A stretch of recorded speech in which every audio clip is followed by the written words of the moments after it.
जितेंद्र अपने जमाने के शानदार एक्टर रहे हैं और आज की डेट में उनसे बड़ा बिजनेसमैन कोई नहीं।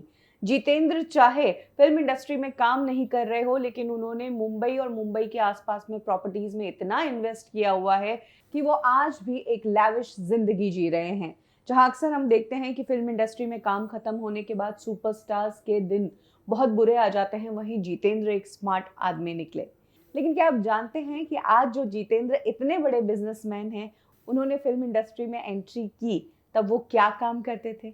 जितेंद्र के उस दौर के काम के बारे में मैं आपको बताऊंगी तो आप भी कहेंगे कि वाकई में बंदे ने बहुत मेहनत की है और कभी भी अपनी परिस्थितियों को लेकर हमदर्दी लेने की कोशिश नहीं की, कड़ी मेहनत की है।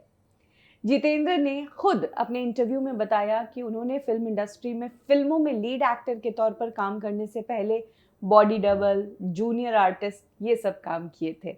इनफैक्ट एक किस्सा तो ऐसा है कि तब जितेंद्र ने बॉडी डबल का रोल निभाया था और वो किसी हीरो के बॉडी डबल नहीं बल्कि हीरोइन के बॉडी डबल बने थे। उन्होंने वो सीन करने के लिए हीरोइन के कपड़े पहने थे और सीन्स दिए थे। ये बात होगी ईयर 1963 की। तब जितेंद्र वी शांताराम के साथ काम कर रहे थे।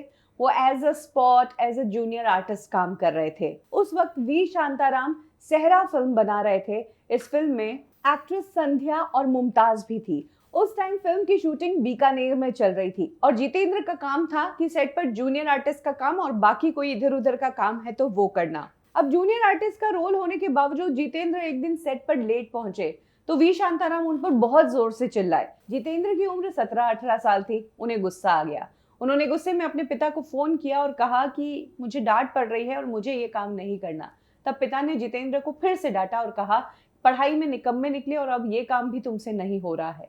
जितेंद्र के पास अब कोई रास्ता नहीं बचा था।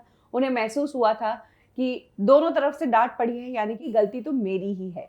यही कारण है कि अगले दिन जितेंद्र बहुत डिसिप्लिन में काम कर रहे थे और सेट पर जिस टाइम बुलाया उससे कुछ समय पहले ही वो सेट पर पहुंच गए, जिसके बाद वी शांताराम उनसे काफी इंप्रेस हो गए। उस दौरान बीकानेर में फिल्म का एक अहम सीन शूट होना था। एक कैमल रेस का सीन शूट होना था और फिल्म की जो एक्ट्रेस थी संध्या, जो इस फिल्म में एक टॉम्बॉय का किरदार निभा रही थी, उन्हें कैमल पर बैठकर कैमल को दौड़ाना था। अब ऑब्वियसली बीकानेर में शूट हो रहा था तो बहुत लिमिटेड रिसोर्स के साथ काम कर रहे थे और वहां पर इतने स्टंटमैन भी नहीं लेकर गए थे। तब वी शांताराम ने जितेंद्र से कहा कि क्या तुम संध्या के बॉडी डबल का काम कर सकते हो? कैमल पर बैठना है, कैमल चलाना है और बस कैमल से कूदना है। तुम्हारा चेहरा नहीं दिखाएंगे, तुम्हारी बॉडी लैंग्वेज और तुम्हें बैक से कैप्चर करेंगे और वो तुम्हें संध्या जी की तरह करना है। जितेंद्र इस चीज के लिए मान गए। इसके बाद जितेंद्र को संध्या जी के कपड़े पहनाए गए। जितेंद्र कैमल पर बैठे, उन्होंने वो सीन्स दिए।